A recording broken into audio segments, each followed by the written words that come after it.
welcome to a special bonus episode of Pet Squares, where we're going to be talking about the Beach Boys' outside work in 1962, 1963. And this is going to be for the patrons that have been subscribing and patronizing my channel. I am so grateful to the people that have pitched in and enabled the channel to have a little bit of monthly income so that I can keep putting in the time to making this stuff. And I'm going to be putting the first part of this up on YouTube as a regular release, and then it's going to fade out. And if you want to see the whole thing, well, you got to become a patron at any level, by the way. If you want to sign up for $1 a month so you can see this whole video, that's fine with me. And you may see that's just a shameless ploy to get people to sign up as patrons for the channel. Well, duh, of course it is. But actually, there's another reason I want to put at least some of this up on YouTube.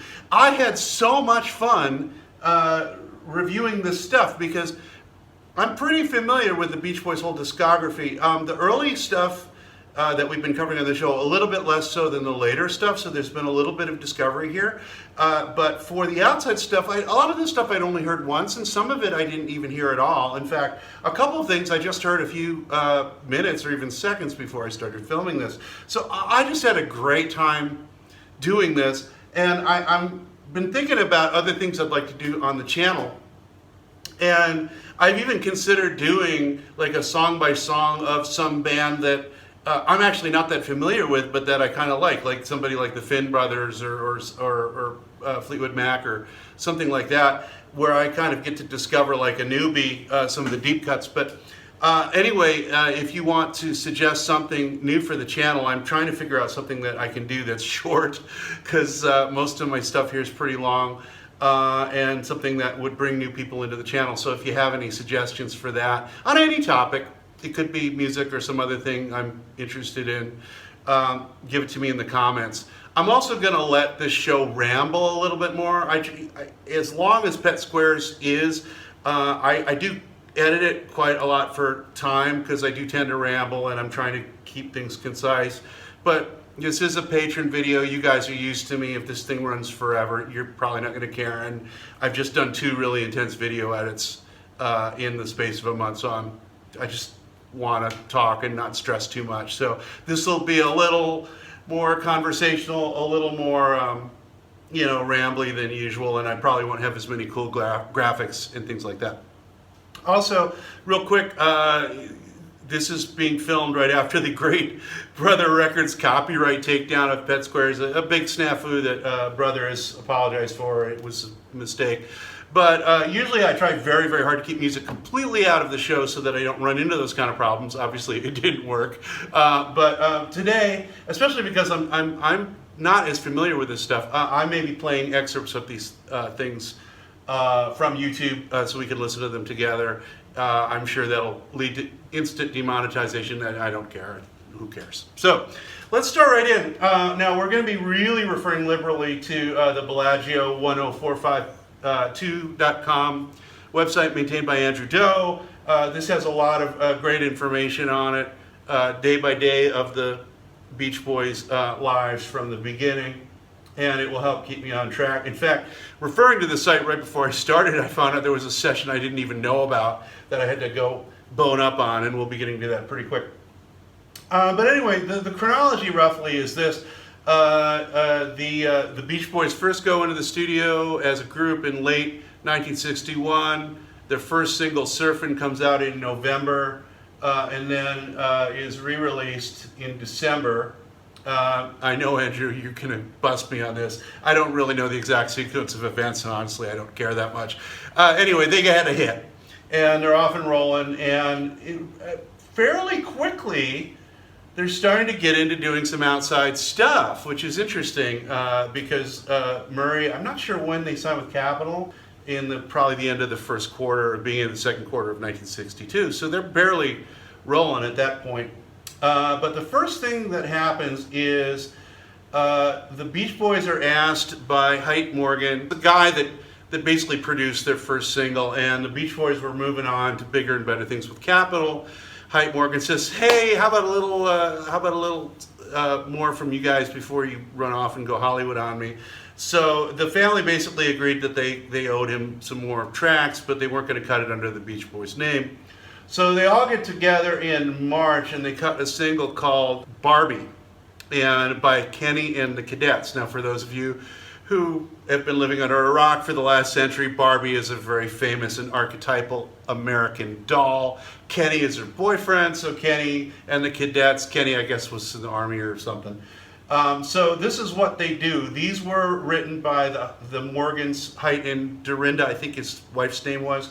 It's their son, I think his name was Bruce. I didn't write it down, but anyway, I'll just play a little bit of it right here.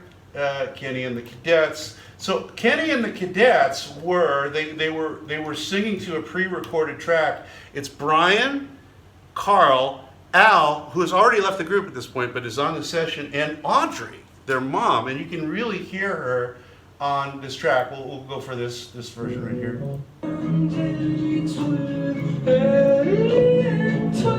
So your standard kind of teen dream thing going on. Now I just want to say real quick that this is possibly Brian's first full lead vocal, and it's a very challenging one. And I have to say that he does a pretty good job at first negotiating what's basically an impossible melody. Barbie, Barbie, boo, boo, boo, boo. It never goes down. And he stays pretty well in pitch for a while. It starts to deteriorate as the song goes on, which doesn't surprise me. I don't think I'd do as good as he did.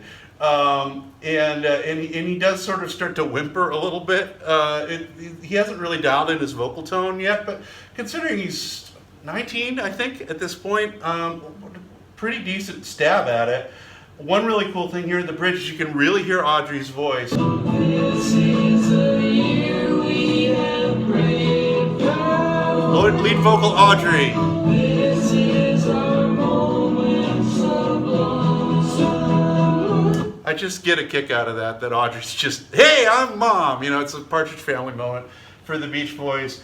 What else have I got here for this one? There's a pretty cool change up at the end where they change.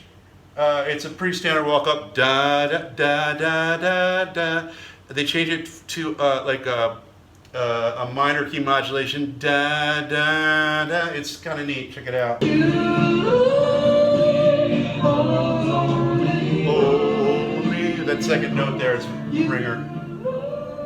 So that was kind of nice and modern. I do like that spot. The song is schlock. Now, the B-side is interesting here. It's called What Is a Young Girl Made Of? Sugar and Spice and a bunch of crap like that. What is a young girl made of? Now, what's funny about this is this little kind of it's this sort of up-tempo late 50s early 60s thing, which is like, we're going to do a rock and roll record and we're going to make it up-tempo, but we're, for lack of a better word, going to completely de-black it. It's going to be completely white bread, but still really fast. It's almost a rockabilly riff, except again that would have some soul to it. What's fun about this is you will never ever ever hear anything Beach Boys related with this groove again. That's what you are. Now, what I like about this track is Brian singing in his normal register, except for one point where he just goes an octave higher and just basically scares everybody. But he's got a really cool. You hear his sort of normal register here, which is much more of what he starts singing in later in life. And you tend to forget with all of Brian's high falsetto singing what a nice, pleasant.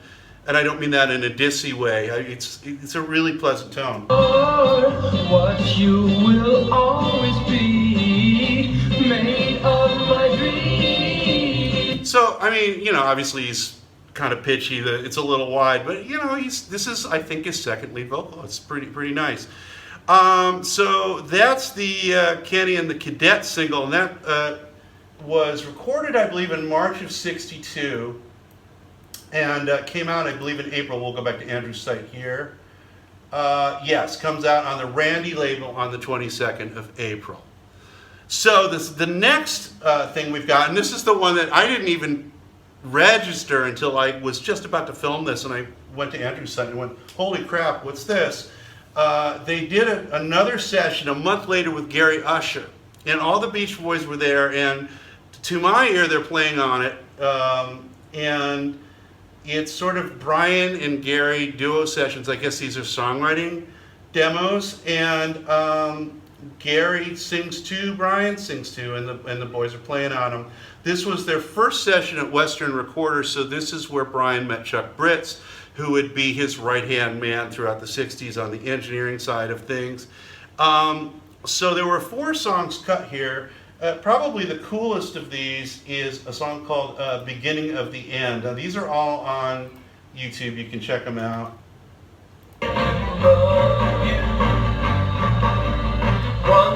There's Brian's favorite bass part. Boom, da, da, da, da. So what's funny is Brian's still experimenting as a lead vocalist, and he's implying that he's crying throughout this thing, and then he gets to the bridge, and then he's about to blubber like Stan Laurel.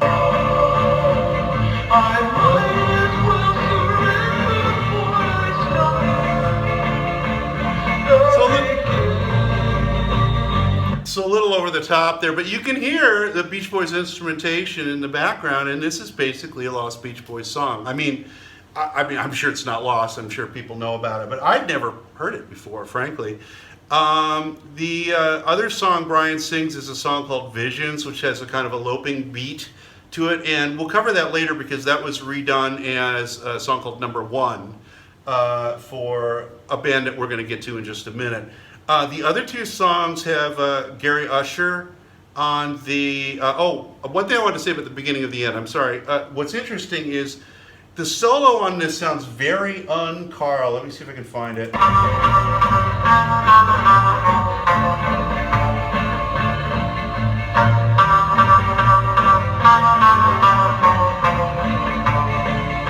Now, it was perfectly within Carl's realm to do that, but I don't ever remember him, at least not until the Sunflower era, doing that kind of single note, quarter note kind of a thing. So I have to wonder if that was Carl. I mean, if I had heard the song prior to, like, a few minutes ago, I would have written Craig to ask him who does the solo on that. I'm really kind of curious if that's really Carl or not. I'm hoping that someone tells us in the comments. So anyway, of the other songs, Gary Usher sings the other 2. The song One Way to Love is, he's doing a little bit of a Buddy Holly thing. And it's interesting because the song's in a major key, but Brian and Carl, it sounds like, are doing vocals in a minor key behind him. It's really strange.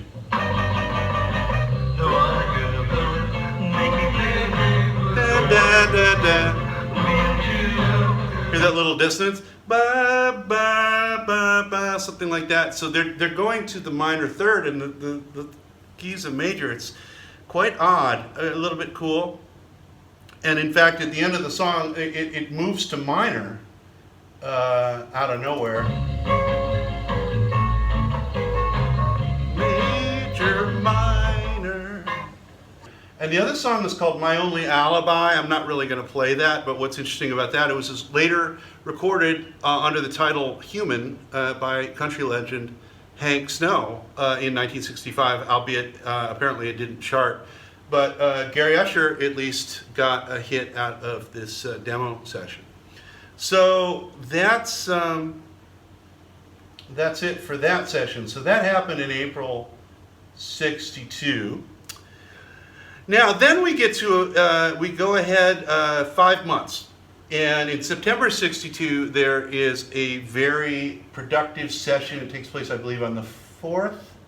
And this is not long after, actually, this is fairly concurrent with when Surf and Safari, the album, was being recorded. In fact, this, according to Andrew's site, this recording session takes place the day before 2 consecutive and very productive Surf and Safari sessions. So it's interesting that Murray would have let Brian and Gary go into the studio for something outside right before he had to be fresh for the Beach Boys. But I'm sure there's a backstory there that I don't know. So anyway, they cut 2 singles for 2 different people at this session, and I guess Gary was involved in both of them, but the outside acts these singles were for were Rachel and the Revolvers and Bob and Sheri. Now these deserve separate coverage, even though this session, both the singles were cut. So I'm going to start with Bob and Sheri. Bob Norberg and Cheryl Pomeroy were a couple that Brian had met at a UCLA frat party gig in the summer of '62. Brian and Bob became buds. Brian eventually moved in with Bob in an apartment in Inglewood, his first trip away from the Hawthorne house in terms of living on his own. And they did a lot of stuff together. This was sort of where Brian started his, at least in his head, his parallel career as a producer. And I was not that familiar with the Bob and Sheri single. Now that I've spent some time with it, I think it may just be the greatest single ever recorded. I love this record. It is so cool. I have to say that most of the 1962 stuff I really enjoy just sonically. The Beach Boys records, much to their credit, throughout the 60s just sparkle. I mean, there's a couple of exceptions. Wild Honey and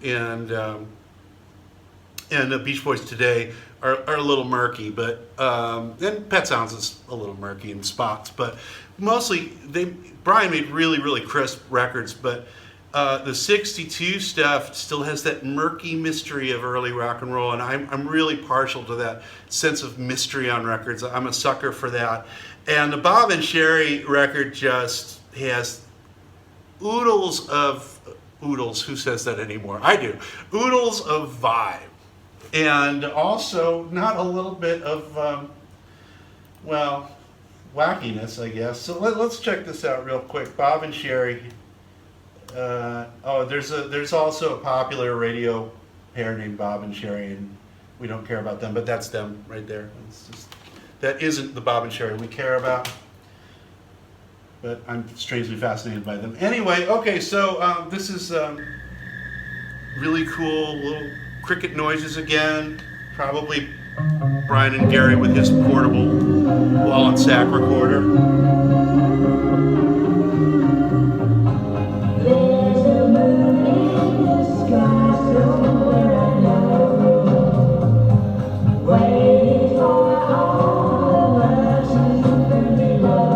I just love it. I mean, the Brian sung Beach Boys version obviously is a superior production, but just how much dance reverb and the fog of history goes over this recording. And also I'm very fond of Cheryl Pomeroy's voice, that she's sort of the top harmony on this. Bob Norberg, Brian's buddy, not the greatest singer in the world, but you know, it's working.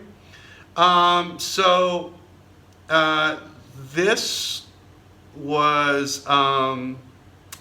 it sounds to me like in spots Brian might be doubling Bob. I wasn't able to get a clear answer on that from Craig, but I do know that Brian does double Bob on the later version of this song that they recorded with Victoria Hale in '63, which to me is, again, better produced but an inferior overall recording. Dennis is on drums on this, incidentally. Now, the B-side, a song called Humpty Dumpty, one of several attempts by Brian this year to kick off a new dance craze. Now, for those of you that aren't familiar with the history of the time, 1962 was the year of the Twist by Chubby Checker. Or maybe it was 61, but definitely still into 62. It kicked off a string of dance-oriented records where you'd have a song that kicked off a new dance craze, and then everybody would buy the record. It was a great marketing angle for a year or so. So Brian did a few of these, most notoriously the Baker Man, the outtake from this same year, where he says, "Slap your partner in the face, what a disgrace." But anyway, this one is even loonier. Yeah, this is one weird ass song. This is the B-side for Bob and Sheri.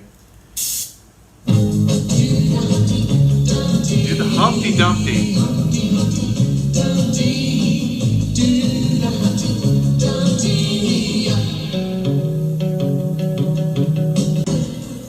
Back together again.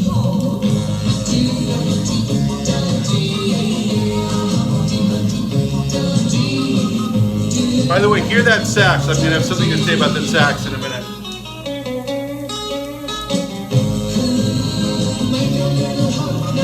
Take a little hump now. Take a jump now.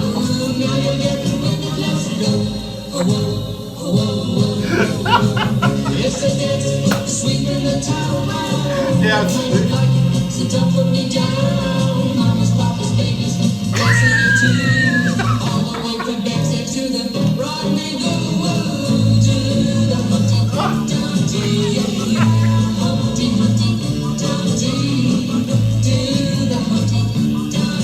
It was a more innocent time, or was it?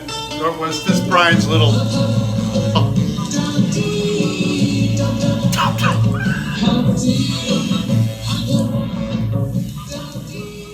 Yeah, quite possibly the greatest thing I have ever heard in my entire life. Cabin-essence, Surf's Up, forget it. The Humpty Dumpty, that's where it ends for me. Had Brian ended his recording career here, he would be a legend in my book. The Humpty Dumpty. Anyway, so that really cool sax, you hear that is Larry Lanier of Little Richard's band, and showing that Brian and Gary were delving into the forbidden realms. Well, not really forbidden, actually all the Beach Boys, Jan Dean, they all loved the black music of the time. But they were making a conscious foray into R&B, and this came up with the other song that was cut, the other two songs, actually there were 3 songs cut at this session, 2 for a single, one that's never been released, for Rachel and the Revolvers. So this is a great story. Apparently Brian and Gary wanted to do an R&B single. They wanted to do, again, a dance kind of song that would compete with the Locomotion and the Twist and everything like that. So they said, hey, let's drive down to Compton and Watts and just find a black singer and put her in the studio. So they actually did this. I mean, I love the sort of racial unself-consciousness of this, where these 2 white bread guys from the South Bay, we're just going to go to Compton and go to a club and find somebody that wants to cut a record. So, and they actually did it. I mean, they lucked out. They found a very talented young lady named Betty Jane Willis.